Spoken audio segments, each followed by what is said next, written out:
But when I realized that Rocky Road ice cream also uses alliteration, which is a repetition of sounds. And then I suddenly realized how many blockbuster products and phrases use alliteration. Coca-Cola, Best Buy, PayPal, TikTok, Lululemon. Oh, think of TikTok, okay? If they called it the Chinese social media platform, you think people would like come to it like the way they do the TikTok?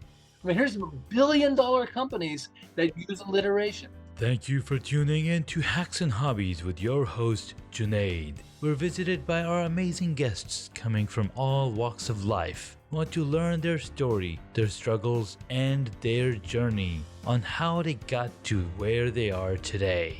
So stick around.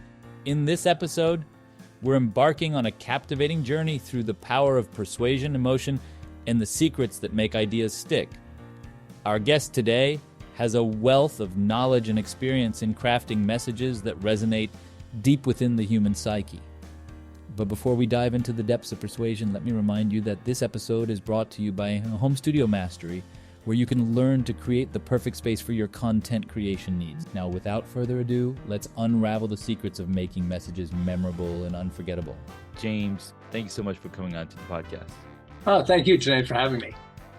Absolutely, man. So let's take a walk through memory lane, rediscover your origin story, because we know the journey is long and you've had some amazing one. And I'm sure that there was some gear that you needed when you started that brought you to your essence. Is that a gear that you still use or have, or you absolutely don't have to? So let's jump right in. Share with us, how you got started into this path of this journey of where we are today. Well, I live in Southern California. I've been here for about 35 years. I'm originally from Montreal, and I started an advertising agency in Montreal, but I wasn't a good salesman. I was in business with one of my brothers, who is a fabulous salesman. Now, family and business doesn't always mix, so I experienced that. But I hated the fact, I love my brother dearly. I'm not in business, though, by the way. But I hated the fact that he could sell me better than I could sell me. Okay. I mean, I'm a technical person. I was, we were able to we had major clients. We got Kraft Foods, Timex, Avon, Abbott Laboratories, Seagram's, their world headquarters is there. Yeah. Worked my way up there. But I had to learn how to sell. Today, I love selling, but back then I hated selling. And I could really relate to people who have trouble selling, especially technical people. But I had an opportunity to win the anti-drug campaign in America with powerful, logical reasons. I'm a logical person, so powerful, logical reasons why you should not do drugs. And then I saw the ad that beat us, and I was terrified because it was totally different from what I knew how to do. It was a guy holding an egg saying, "This is your brain. Crack the shell and drop the egg into a sizzling frying pan. This is your brain on drugs. Any questions?" And when I saw the ad, there were two things happened. The first is I knew this was much better than our logical reasons why you should not do drugs. I mean, it was infinitely better. But the second thing is this was emotional selling. It would affect, it affected you so deeply.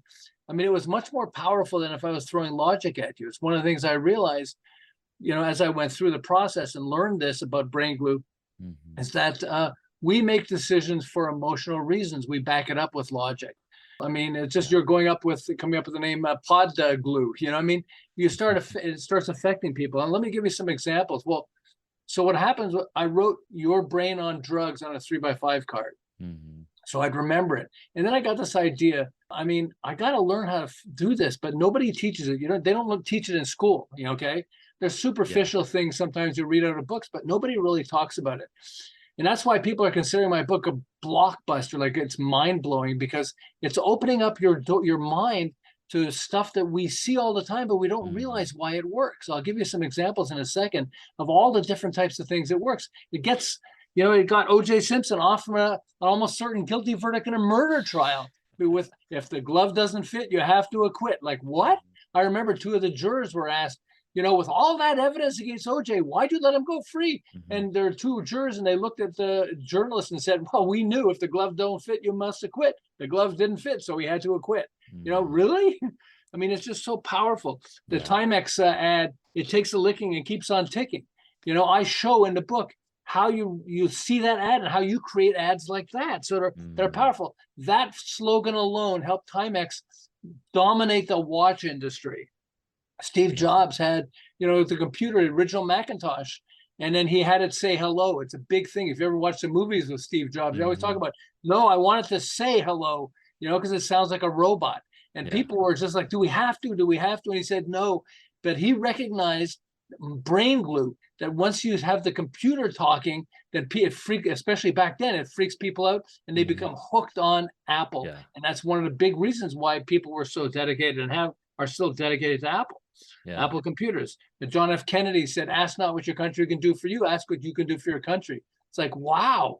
I mean, I know people that heard that once in their life and it sticks to the brain and they still remember it. Never forget it. And just they're Malcolm X and Malcolm X had, we didn't land on Plymouth Rock, the rock landed on us. I mean, think how much more powerful that is than saying, you have no idea for a Black person how hard it is, the things that we have to deal with. But by saying it that way, it becomes so powerful. We didn't land on Plymouth Rock, the rock landed on us. And suddenly it connects with people. And I show you how to do that in the book. Yeah. It's, he says, when you stand for nothing, you'll fall for anything.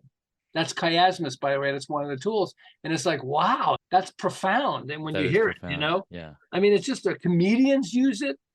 I mean, I have so many jokes. I mean, I'd rather have a bottle in front of me than a frontal lobotomy.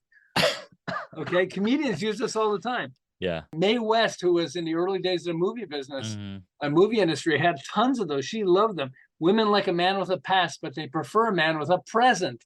Not present tense, a present. Show up with a present. Okay. She said, how about this one? Hopefully I'm not crossing the line with your audience, but a hard man is good to find. Okay. I mean, but it's just, comedians, fool me once, shame on you, fool me twice, congratulations. Right. And so comedians. I mean, so what happened was, and so, this is your brain on drugs. Any questions? There's a metaphor. Men are from Mars, women are from Venus. So I started putting things in this passion box. I created a box, and every time I saw an ad or heard a phrase that was profound from a emotional standpoint, not logical, but emotional, I would put it in a box, okay? In my passion box, I created a passion box. And after more than 10 years of doing this, I met John Gray. After we moved to Southern California, I met John Gray. And John Gray was telling me about this incredible book he wrote, Men, Women, and Relationships, one of the best relationship books ever written. But it only sold a few thousand copies, and he was frustrated. Then he got this crazy idea. What if I change the title to Men Are From Mars, Women Are From Venus? And then tweak the content a little so it will, be consistent with the title. Guess what happened? Almost overnight, he sold 500,000 copies, then 1 million. Eventually, 50 million. I said in my book, I say 10 million copies. And I work with one of the guys who promotes John Gray and other people. And he said, no, you're so wrong with that. He's already sold more than 50 million books. That's amazing. 50 million. I mean, think of all your fans out there. You come up with this crazy idea. I'll give you a great example. A Utah mom and her son. And the Utah mom is sitting on the toilet. And she says, we need to raise our feet just a little bit when we're sitting on the toilet. We need a stool. And she came up with the idea. They have no business experience. They came up with the idea of having a toilet stool, so you can raise your feet a little bit when you're on the toilet so that it helps you go through the process, okay? Apparently it's really good for you. And so they wanted a name for it. So they were thinking, like, do we call it the toilet stool? That's not really good. And so they came up with the name Squatty Potty. Yeah. Squatty Potty became a blockbuster. Within 2 years, they reached 100 million in sales. These are people with no business experience. And how many people out there, we work so hard and we're lucky to get $1 million of sales, and they got 100 million. They got a Shark Tank, $100 million. And my book shows you this and then how to do that for yourself. And that's what's really powerful is, we don't understand that when we're interacting with each other, there are certain things that stick to our brain. I'll give you a perfect example. How many of you out there know Jack and Jill went up the, I don't have to end the sentence. Everybody knows what the end of the sentence is, right? Exactly. They know that. They know. Even though the last time you heard it was maybe 10, 20, maybe for me, I'm old, 50 years ago or more was the last time I heard it. But on my deathbed, you could say, Jack and Jill went up the, and I would finish the whole phrase. He went up the hill to fetch a pail of water. Jack filled, Yeah. But it's because certain things stick to the brain. And so what we want to do in this world where we're so over bombarded with information, we need to have stuff that stands out. So people go like, huh? I mean, there's an ad for Blue Emu, which is arthritis cream. was watching it on TV while I was doing something else, as we're often doing multitasking. Sure. And they have Johnny Bench, who's a famous ex-baseball player. And Johnny Bench is saying this, and I'm like not even listening. And he's going, da, da, da, Blue Emu, it works fast and you won't stink. And it's like, what did he just say? Wait a second. You won't And suddenly, stink. boom, my attention was focused. Like, what did he just say? You know, it's like Eve Ensler. She wanted to focus on women's rights. So she created a play that's on Broadway or on off Broadway, but it's become massively successful. And what's it called? Should we call it the women's rights play? No, why don't we call it the vagina monologues? The vagina monologues. What is that? You know, I mean, because that's a trigger word. It's one of the other things I show you how to use trigger words inside the Brain Group. But it's a trigger word. And when you use a trigger word, I mean, and I'll give you an example. A lot of people come up with the idea of, they spend a lot of money on social media. Okay, social media marketing and everything else. How about if I tell you about a woman that was a stay-at-home mom, and she came up with the idea of creating a Facebook page that's so powerful. She has 5 million fans and she spent zero. Like, how many of you out there have 5 million fans on your Facebook page? So what was the name? She was thinking, so let's see, I want to make it a mommy type thing. So mommy needs time to herself. Mommy needs a rest. I know what mommy needs. Mommy needs vodka. So her page is called Mommy Needs Vodka. So I remember I was looking at it. Somebody must have sent me a copy of one of the ads, one of the posts on her thing. And I looked at it and, oh, that's really cool. And then I looked at who it's from. And it's like, Mommy Needs Vodka. I said, Mommy Needs Vodka? And I clicked on it. And it took me to her page. And I started looking. I liked the other stuff. So guess what? Like all these other people, I became a fan. And she's got over 5 million fans. And she spends zero on marketing. And it's just like, these are secrets. So when people understand how your brain works, how your emotion works, then it suddenly becomes, and you use that, it suddenly becomes a lot easier to make money, to make friends, to pick up girls. I had this guy who said, hey, I tried some of your things. This is really great. Because one of them is like humor, because humor, I know these two guys who are among the top attorneys in America. One of them is in the top 10. I don't want to say his name because he doesn't want me to share that he uses this trick, but he learned this secret, and he gets a lot of people who have court cases that they know they probably will never win, will give it to him. And he doesn't win everyone, but he wins most of them. And how does he do it? Humor. He makes the judge laugh and he makes the jury laugh. And he said, it's amazing that when you make them laugh, they like you more. And then they kind of root for you. So you have this other guy who's really serious, and I say something really funny, Yeah. And then because of that, it resonates so much that he wins cases. Really appealing. Those are some really amazing examples. Thank you. But just one more, just as we're talking about this, Warren Buffett, because I'm one of America's leading behavioral management specialists. So when he started buying companies for himself, he actually brought me in because I'm one of America's leading behavioral management specialists. So I have like really cool experience. But Warren Buffett has this great line, and this is why the media loves him, okay? He said, only when the tide goes out do you realize who's been swimming naked. I mean, yeah, you laugh. We all laugh at that. But what he's basically saying is only when times get tough do you realize who's really competent, okay? But if you say that, it kind of goes in one ear and out the other. But when you say a phrase like, only when the tide goes out do you realize who's been swimming naked, people go like, what? Oh, wow. And it just resonates in the brain. It's fun. I mean, it's so much fun, but it's also, if you have an idea for a product, bam, you need to come up with a name that's going to grab people, and then people will stand in line to help you. If you're in business, I mean, I got so many people that have applied this. I have these three guys who are partners in a construction company. When I applied this, after 10 years, they reached 2 million in sales. In 1 year, I took them to 10. By the way, they used to razz me. He said, hey, Bond, it was supposed to be 12 million. And my comment was, shut up.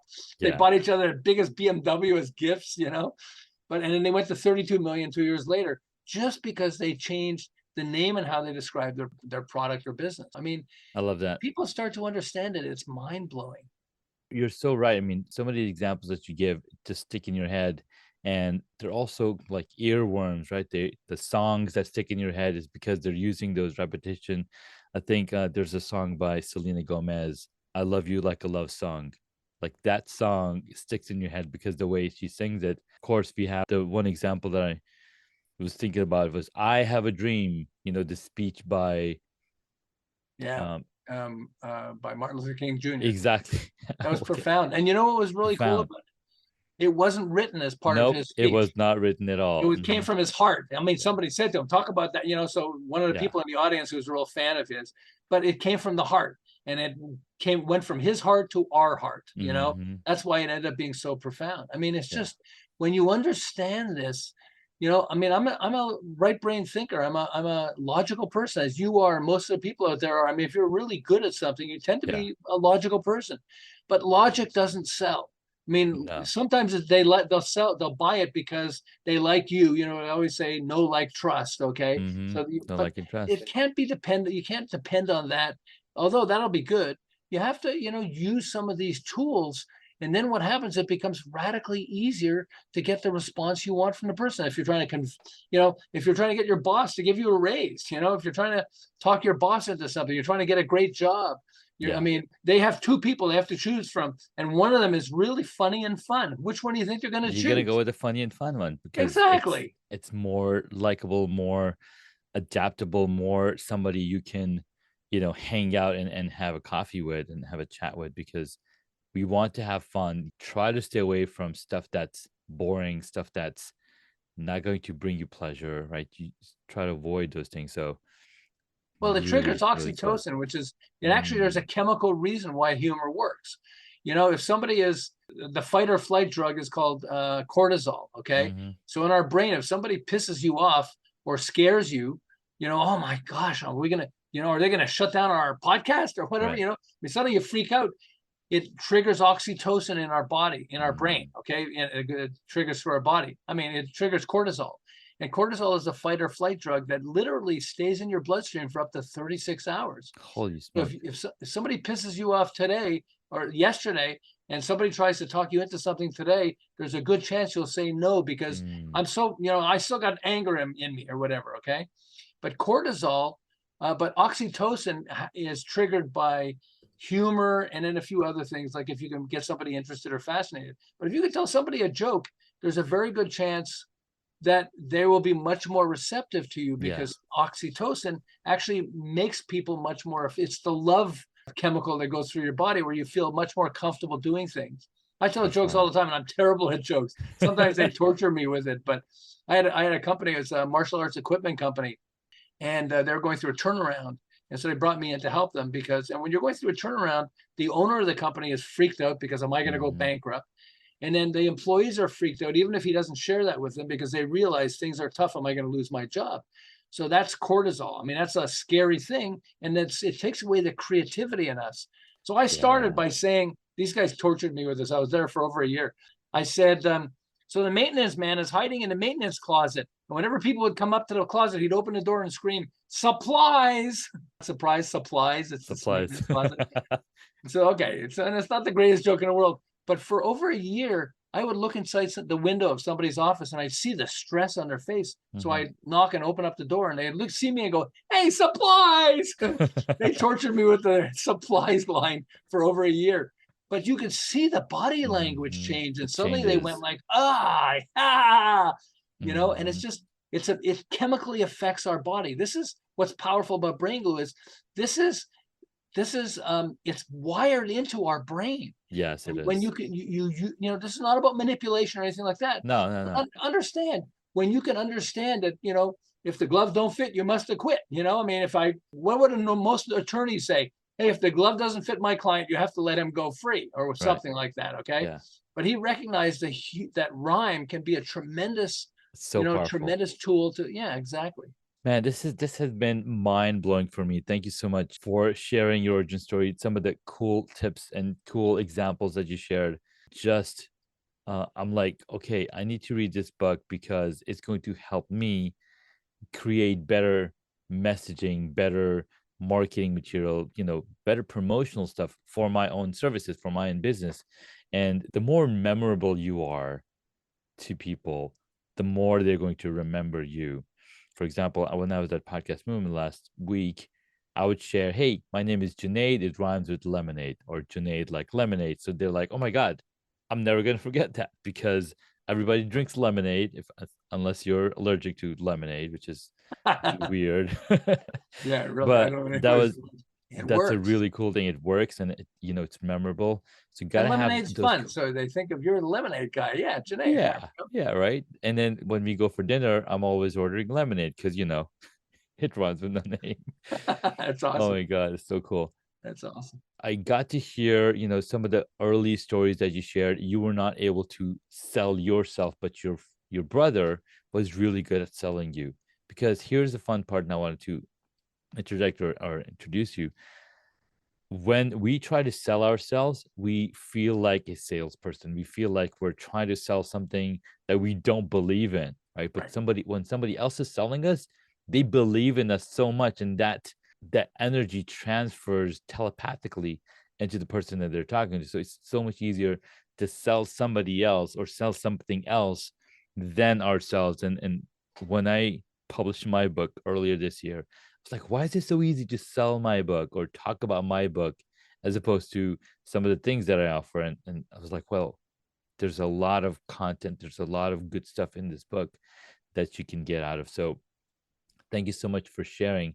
Let's take a quick short break. And then when we get back, you can share 3 hacks to take away the superpreneurs listening to our conversation can take action and apply it towards what they're working on today. I'm Junaid Ahmed, host of Hacks and Hobbies podcast and a digital presence advisor at HumbleZone.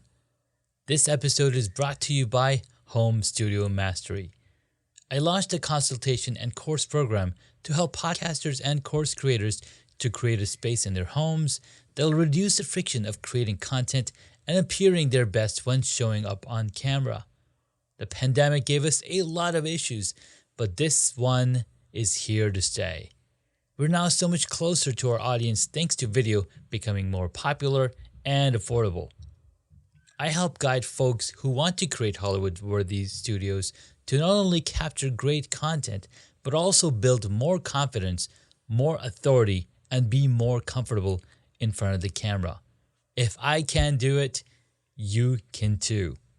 And with my help, you can do it faster. So if you'd like to learn more, visit homestudiomastery.com and how you too can create a home studio that brings out your personality, professionalism, and possibilities.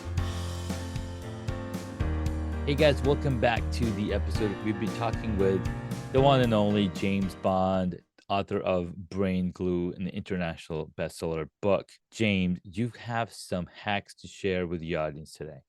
Sure. Let's take it away. I'll give you 3 basic hacks, okay? Alliteration is one, which is a repetition of sounds. Rocky Road ice cream. I mean, is it, when you open it up, does it have rocks inside it? No. Okay. But when I realized that Rocky Road ice cream also uses alliteration, which is a repetition of sounds. And then I suddenly realized how many blockbuster products and phrases use alliteration. Coca-Cola, Best Buy, PayPal, TikTok, Lululemon. Oh, think of TikTok, okay? If they called it the Chinese social media platform, you think people would come to it like the way they do the TikTok? I mean, here's billion-dollar companies Initially, that use alliteration. It's yeah, not an accident. It's not. And TikTok was actually called Musically before they changed the name to TikTok, which made it 100 times more popular. Yeah, exactly. So alliteration is one of the things. Think of Squatty Potty as a good example, rhyme, which kind of goes with rhyme too, okay? So they were trying to come up with a toilet stool. So we don't want to call it a toilet anything because that doesn't sound really good. But what are other names for toilet? Potty. Okay, potty. And then what do we have to do? We have to squat when we get on it. Squatty. Oh, call it Squatty Potty. And so instead of saying, instead of just saying the toilet stool, my wife says they should have called it the stool. I don't think that would work. But by the way, I know exactly that doesn't work. But the Squatty Potty, I mean, they even finally, not only did they sell over $100 million worth of product, but when they got on Shark Tank, people were standing in line to invest with them. And it's because it hooked them, it hooked them. And so you want to come up with alliteration, the repetition of sound. You also want to come up with rhyme. Rhyme is a very good one. Squatty Potty is a good example of that as well. And another one is metaphors. Men are from Mars, women are from Venus, okay? Jack Canfield gave me a fantastic quote. He's forcing everybody in his company to read my book and to use it, not just to read it, but to use it, okay? Yeah. Because he publishes lots of things. everything. And his book was called Chicken Soup for the Soul. So what is it? You open the book and you get chicken soup in it? No. He was telling me that it was actually originally called, he was struggling because it was 101 high impact emotional stories. And he didn't want to call it 101 stories because that sounds like a whole bunch of other books out there and everything else. And it took him like a few weeks, and he finally woke up one day and he said, chicken soup makes you feel good when you feel really bad. My book makes you feel good. Let me call it chicken soup. But he wanted to call it Chicken Soup for the Spirit.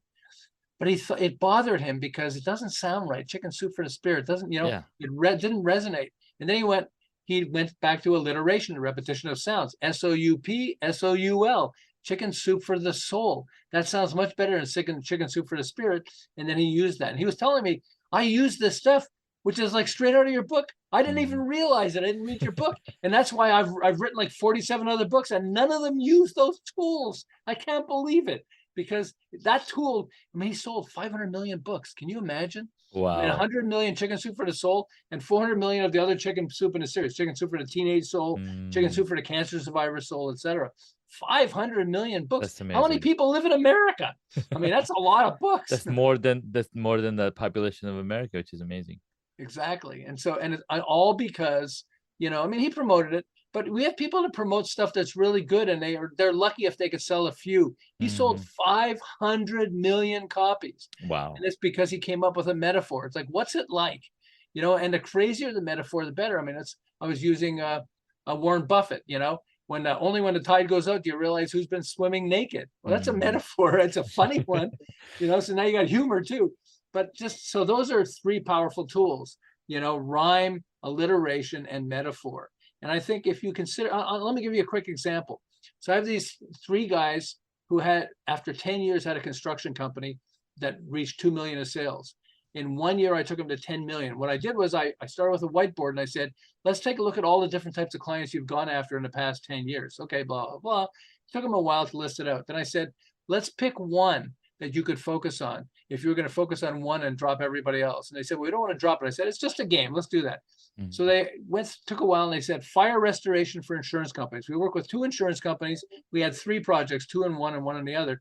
One of their clients had a fire and they brought us in to deal with the house. And they were telling me, what you do when there's a fire is the first thing you do is check for the frame. If the frame is damaged, you got to tear down the whole house. But if the frame isn't damaged, then you can put it up, fix it, and make sure it's not going to catch fire again. Yeah. So I said, okay, fire. So the word fire is in your prospect's mind, and you work with insurance companies. Why don't we call you guys the fire extinguisher for insurance companies? We'll call you FireX, will be your website. Yeah. And so I went with them on 2 of the prospects they were talking to.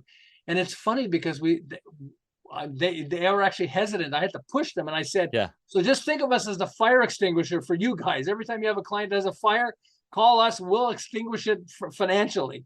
Right. And they went, their sales, the people would laugh. But guess what? Whenever they had a client who had a fire, who do you think they called? The fire extinguisher. Exactly. And sales exploded. They went from 2 to 10 in 1 year and then to 32 million 2 years later. They couldn't believe how easy it was to win clients with this new pitch. So so these are powerful tools.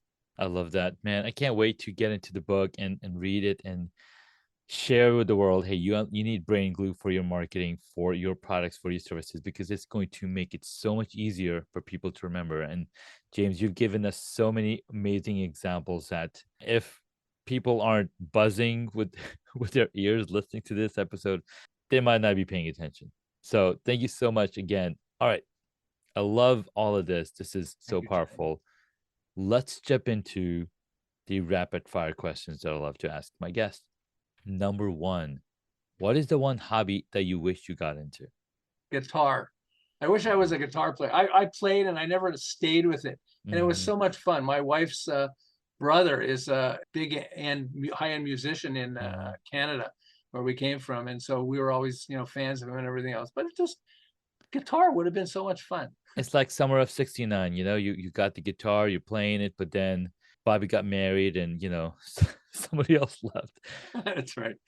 Nice. I love it. Number 2, what did you want to be when you were a child?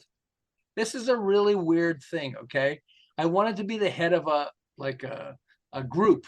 Okay. Not a rock group, but sure. like a kind of where you get all these people that are on a farm and Uh-huh. everybody's joined together and all that stuff. And I wanted to just organize all these people and have them on a farm. I have no idea why, but You want to be a cult leader? a cult leader. That's right, exactly.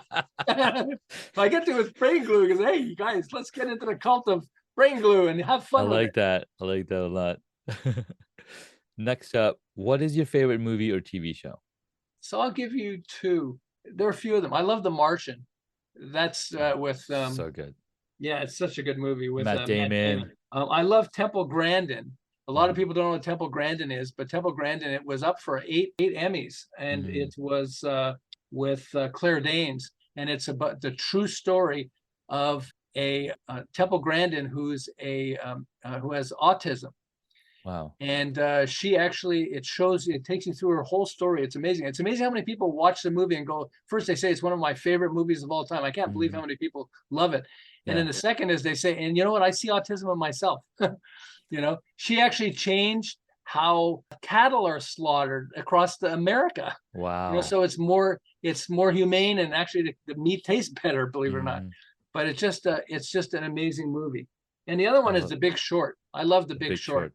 The Big Short was like, showing you the real world, how even magazines and, Wall Street Journal, they said, but this is all fraud. People buying properties and all that stuff. Yeah, but we don't want to write it because we're going to get everybody mad. But you're a newspaper. How can you not write it? And they had, the review companies, like Dun and Bradstreet and stuff. I mean, it's so amazing because they uncovered reality, Yeah. but the marketplace didn't want to agree with them until it collapsed, and until we had the bubble.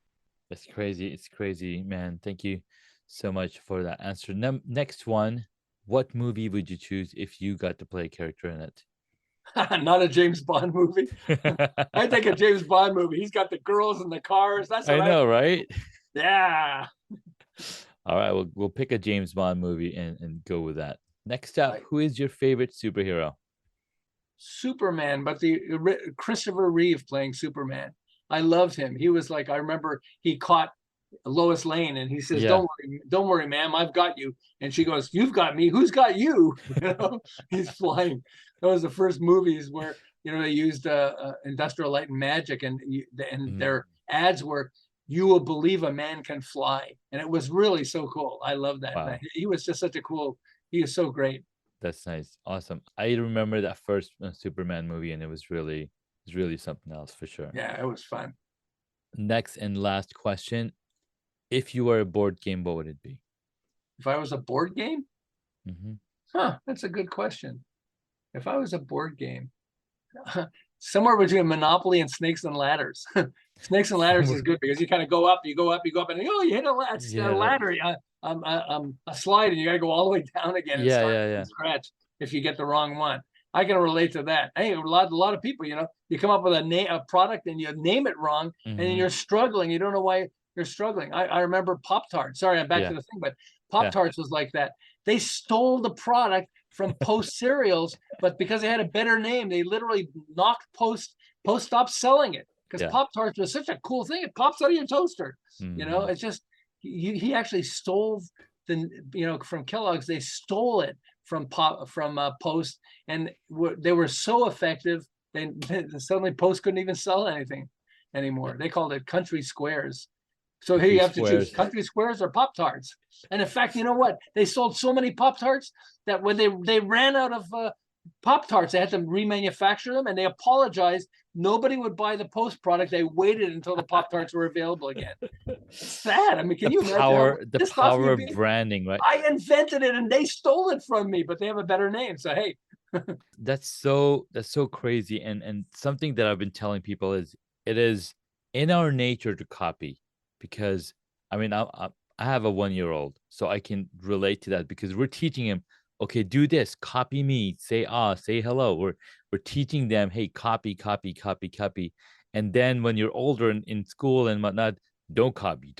Like, come on, get it right. What type of message are you teaching everybody?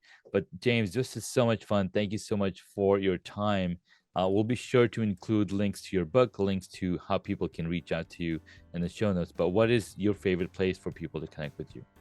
There are two ways to do it. Brain Glue book will take you to the Amazon page where you can actually read it, because Amazon lets you read and listen to. We've got an audiobook there too. Listen to parts of it. I think you'll find it really interesting. It has a list of the different Brain Glue tools. There are 14 of them. So Brain Glue book is an easy way to do it. Also, Brain Glue page. Brain Glue page will take you to a page that gives you a lot more detail about what's in Brain Glue. It shows you some of the awards. We've won tons of awards. Nice. I mean, it's just really blown people's minds. But Brain Glue book or Brain Glue page, either of those two will be really, I think will be fun for you to go through. Awesome. Well, thank you again, James Bond. Appreciate your time and your energy and your wisdom, and we'll catch you in the next episode. Thank you, Jimmy. Thank you for listening to this Hacks and Hobbies episode. Junaid would love to hear from you, so please leave a rating or a review on Apple Podcasts. Visit hacksandhobbies.com to find additional information on the guest today, as well as the show notes.